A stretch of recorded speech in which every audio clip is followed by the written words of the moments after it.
nung 2020 pa lang, sinabi ko na sa kanila, may balak ba ang DTI na gawin ng maayos ang trabaho? Wala. Bakit ngayon pa lang 2025? Bakit? Bakit? Kasi deadline na. My God, is that the kind of public service we offer the Filipino people? You're supposed to be able to regulate those products by 2025 and then sa 2025 budget ka magre-request?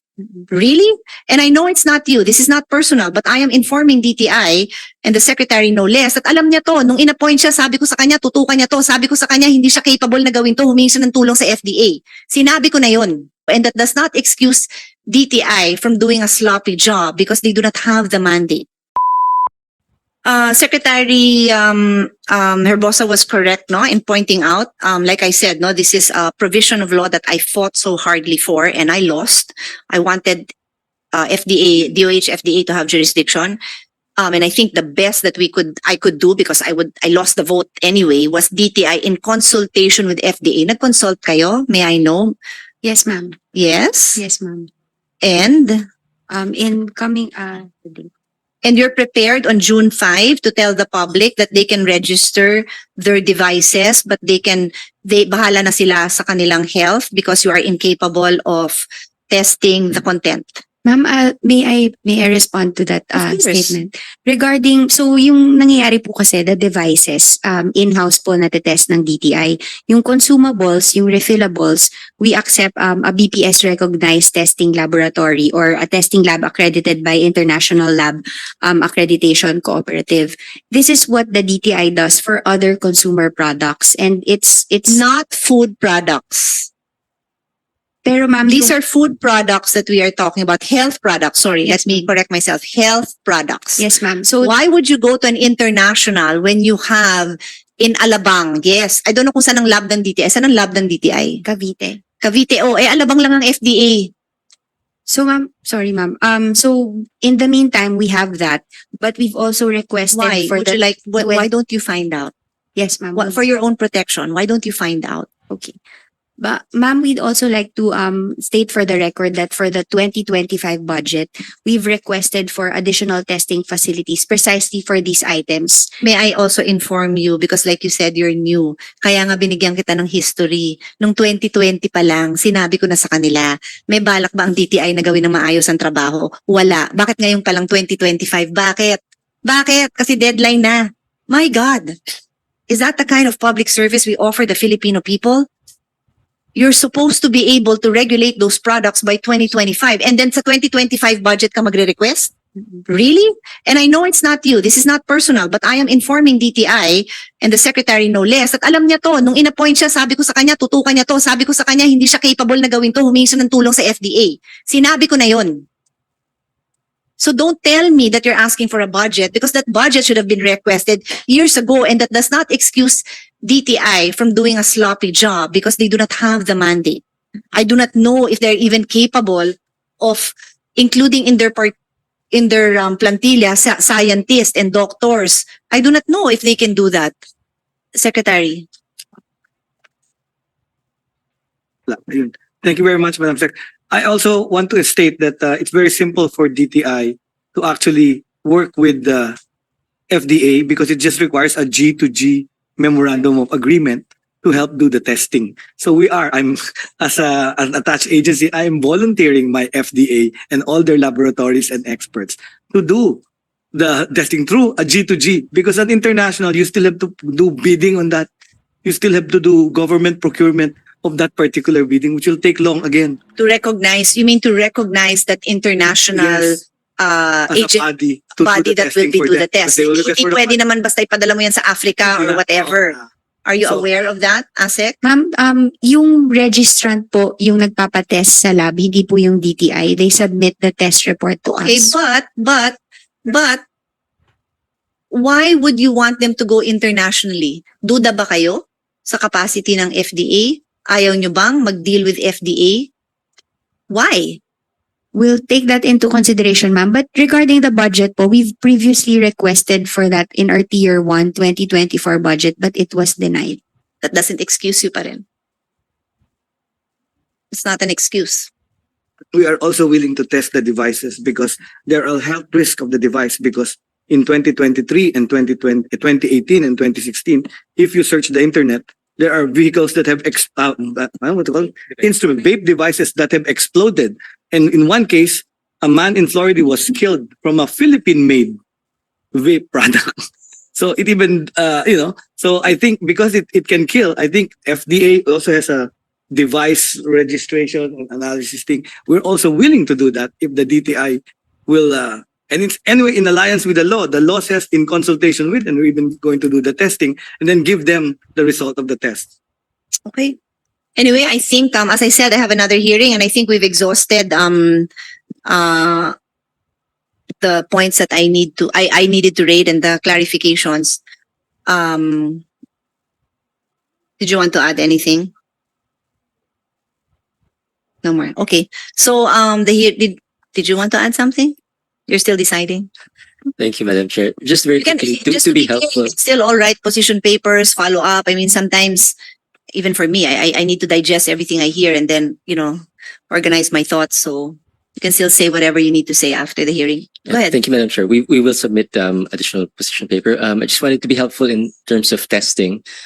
The tobacco industry has a long history of having infiltrated the ISO, International Standards Organization, with regard to tobacco products. And now they're doing the same thing with these newer electronic devices. Okay. And so the DTI would be Sorry. wary. Yeah, Yes. I just want to be sure that DTI is taking note, no? I mean, these are health advocates that just want to save our children and even adults, no? I mean, some adults, they get addicted and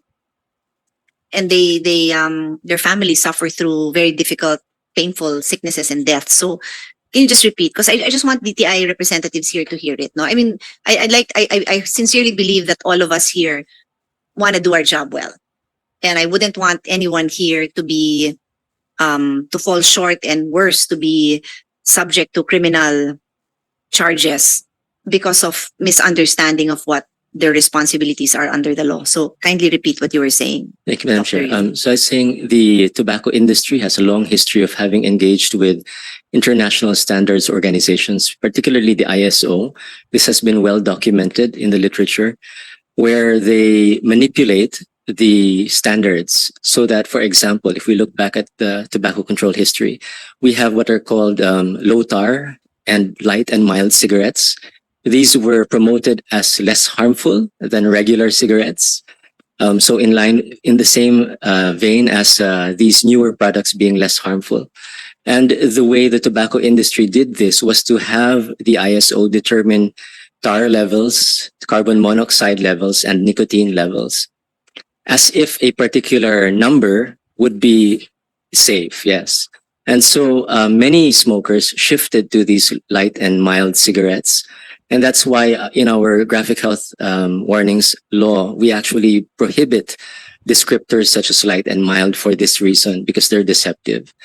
And so just a word of caution maybe to our regulators that when the tobacco industry tries to offer particular standards, to be very careful, because we SIATCA, we have a publication that actually documents some of the newer ISO bodies and these electronic standards being developed for the newer products being influenced by particular consultants of the tobacco industry. And there are resources available outside of the ISO. So WHO has a tobacco laboratory network and also a tobacco regulatory study group, which the FDA is closely tied into. So they would be wise to consult these other resources. Thank you. Asik Nograles, when you narrated the Philippine National Standard set for vapor product device, vapor product refills, etc., did you consult DOH and FDA on that? Yes, ma'am. That was DTI in consultation with the FDA. Really? Can you show me? Can you submit the evidence to that effect? Yes, ma'am. We'll give you list of the meetings. What year was that? Do you recall anything about this, Dr. Sakate? Okay. Baka pwedeng may pahiram, Dr. Domingo? Madam Chair, as far as my knowledge is concerned, they are already always in constant communication, the TTI and the FDA, regarding the consultation, whatever the regulation that they will do. They have a Alright, pumasayan sa inyo? Maybe I asked my Okay, working okay. group, ma'am. Ma'am, for the record po, there are 6 PNSs regarding vape, no? Yeah, you Most said it of already. these- You said yeah. the 6. I know the 6. Most of these were promulgated in 2019 before the passage of the vape law. So, based on our records, yung last 2 which were promulgated after the vape law, these are the ones that we have records of actual consultations with the FDA. Why would there be a PNS for vape products for the 4 of the 6? You said yung dalawa lang naiwan. When DTI has no jurisdiction over them based on the syntax law. Why? Ma'am, based on records, there's an existing FDA regulation stating that DTI will come up with a PNS for these items before the passage of the vape law. So there was an FDA regulation asking DTI to come up with a Okay. PNS. Can you give me a copy? So that was before both of your individual times, but that's not a problem. I just need to see why. 2019-007. I know, but I don't understand why DTI would be doing this when the existing law, 2019. So that's also before the syntax law. So that means the tobacco lobby already talked to DTI and kinontrata na sila na kayo ang magre-regulate sa amin. That is my unofficial conclusion. Why else? Why else? Ma'am, it was an FDA issuance referring it to DTI for the promulgation of the PNS. Kaya nga, so I will check nga. I will check. I don't know why. So can you also check? I'm sure you have people in FDA na matatagal na dyan. Ask for the history. I want to know and I want you to submit it to us. We will submit a report, Madam Chair. Okay. Definitely. Thank you. Thank you. And I thank you, ASEC, for your candor. No, I know you were not involved until a few months ago, as you said. But this is very serious and you have to understand that the tobacco lobby is seriously involved in policy making of their product. That you can buy books, you can check the internet, it's all over there. I also wanted to point out something to you, DTI, because this is what is this? Your letter to me dated April 11, so just, a little bit over a week ago, wherein you pointed out that DTI and ULAP is the Association for Local Government. Tama? Yes, Union of Local Authorities of the Philippines had a webinar for local government executives on protecting consumers from the dangers of a vape. From the dangers of vape, a webinar on national and local action for smoke-free communities. On March 22, on my birthday, what a horrible way to celebrate my birthday. Huwag niyo nang uulitin yon kung yun lang. Anyway,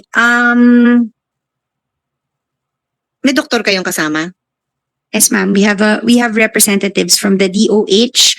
We also have representatives from the DepEd, the CHED, BIR, and the DICT. So you had a representative from DOH. Sino Yes, yun? ma'am. Dr. Tan, I'll get you the complete name, ma'am. Can you recall who? Yeah, Rhea who is she? Dr. Rhea Tan from Health Promotion and Tobacco Control. Okay, Of okay. I have a question for both DOH and DTI. Do you know that a smoke-free world is a tagline or slogan being used by the tobacco companies? Do you know? Are you aware? Are you aware, ASEC Nograles?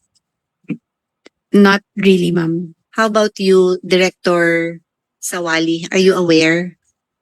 I've heard of that, ma'am. How about kayo, Director Katahay? Not aware. You're not Yeah. aware. So I'll put this on record, no? So Philip Morris mission is to deliver a smoke-free future.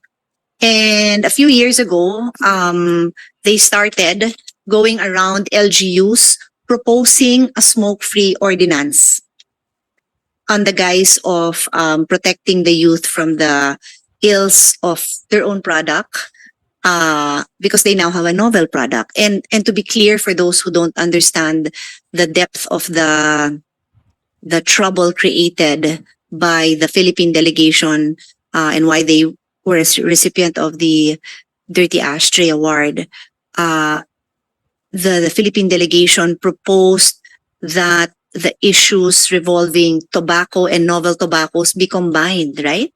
They also proposed that. And they're two separate issues. They're both harmful, but they're separate issues. So you have to understand that this is what the tobacco industry does. So I mention it because in your letter to me, you mention, and you took away the letter. No, but naka-mark up yun eh. Yeah, so in your letter to me where you mentioned that you report that DTI and ULAP had a webinar on the dangers of vape, the specific title yata of the event is Dangers of Vape, a webinar on national and local action for smoke-free communities. So if you really, truly don't want to fall into that trap, please call it something else. I feel bad for a lot of local government agencies and even that may not have known. So now you know. So please don't, because that is the tagline that they use. Okay? So anyway, so going back lang, kasi si DOH representative, is it a Dr. Tan? Did you mention? Is it Dr. Tan? Yeah. I don't, maybe, anyway, I don't need to speak to her, but can I just check what kind of seminar this is? Does she have a prominent role in this talk? Because it's a health talk. Madam Chair, if we can recognize Director Rodney Carza, who is supervising of Health Promotion Bureau. Supervising. Okay, sure. Just very quickly, kasi nga, nahiring pa pala ako. Madam Chair, Dr. Ria, who is our program manager for tobacco control, was invited as a resource speaker to discuss the dangers of vape. This is also compliant to our mandate on increasing awareness under the vape law on the harmful effects of vape. Okay, but can you also submit to me who else were your speakers and what exactly was discussed? Because we're very cautious about who speaks about the dangers of vape, because the tobacco industry has been known, and you can also Google. I don't know if there's time because I'm about to end this hearing for today, but they're known to hire doctors who will be in a white suit, or hire people who will just wear a white suit and look like a doctor, and then promote nga yung binanggit nyo na menthol is safer. I wanted to add to that, one of my favorite magazines, maybe 20 years ago, I would still read it now, pero wala na yata nagmamagazine, so kahit ako, hindi na ako nagmamagazine. I won't mention the name, but if you ask me later, I'll tell you. She's, the owner of that magazine is a health advocate, and I think she had a policy of choosing her advertisers carefully. So parang I heard, sabi niya, she won't carry advertisers like this, like that, kasi kung harmful, not just health, but whatever. And then nagulat ako, may tobacco ad. So I'm like, oh, ano nangyari? May tobacco ad. Ba't pumasa sa kanya yon? Kasi yung ad is organic tobacco. So to add to the list, organic tobacco. I'm like, my gosh, may ganon. Yeah, I'm not kidding. I really was like, so when you said that, naalala ko. Yeah, anyway. Yes, we're gonna end, so last word. Yes, and last word, and I'd just like to say, I think when I was having a meeting together with my colleague from Singapore, I was asking him why they banned vaping, because Yes. Singapore and New Zealand banned vaping, and they said they were trying to be part of what is called the Tobacco-Free Generation International. That's the anti-tobacco group, That not is the smoke-free group. Exactly. So said, I asked him, what's the tobacco generation? So it's an idea of attaining health through creating a cohort, a whole generation of children and youth not exposed to tobacco, Exactly. whether as firsthand or final. Said, that's wonderful. They're just lucky, he said, the Deputy Director General, the DDG of the Ministry of Health. He said, he's a surgeon and has been a friend of mine even before, and said, you're very lucky your legislators listen to you and our evidence. And that's their idea. I just wish the legislators listening now to this Blue Ribbon Committee will think of the tobacco-free generation. Can you imagine if we can create a generation of Filipinos that are tobacco-free? That would be a wonderful health outcome. Thank you very much, Madam Thank Chair. you. Yeah, so that's my takeaway also for all the agencies. If you truly are not on the side of the tobacco lobbyists, then you should adopt these phrases, and maybe DOH can do a better job in calling out the smoke-free, the use of the term smoke-free, because it is a tagline, slogan, mission statement of Philip Morris. Come on. Yes, last Sorry, word na ma'am. siya ha. So mabait ako ha. Ma'am, Okay. sorry, two points lang po. First po is that the DTI is in talks with Health Justice for a campaign for tobacco-free kids. So we're talking about joint enforcement and to come up with a model ordinance as a template so that we can also come up with webinars and for info and knowledge sharing on the harmful effects of vape. And also, ma'am, as a final point, I'd like to thank the Madam Chair and the Secretary. We will following your suggestion, we will discuss with the Secretary the matter of coordination with the FDA with respect to the consumables and in coming up with a product registration. Thank you for the suggestion, ma'am. Well, the deadline is June 5, so I'll end on this note. On June 5, if a company, if a seller, a manufacturer is not registered, then they should not be on the market. And failure to implement the law as it is already a violation of the law. I'm not the implementers of the law. This is a hearing for me to understand what issues we have and to hold those accountable. So I honestly wish you well on how you intend to handle things on June 5. So I will suspend this hearing in case I may need another one, but our committee report is being prepared. You are still welcome to submit your position papers. The hearing is suspended. Umani naman ito ng iba't ibang reaksyon mula sa ating mga netizens. Ayon kay Cornelio Jose, huwag bigyan ng permit kung bawal ang vape na yan dahil harmful sa health yan. Pahayag naman ni Lorenzo Torregosa, tama po yan Senador Pia, dapat kastiguhin ang mga government empleyado, papitik-tik lang kung magtrabaho at parang wala silang responsibilidad. At ito naman ang saloobin mula sa ating kababayan na si Ernie Cruz. DTI is one of the non-performing agencies that assist the business sector to get richer and wealthier at the expense of the paying public. Mga kababayan, feel free to comment below para maglabas ng saloobin sa balitang ito.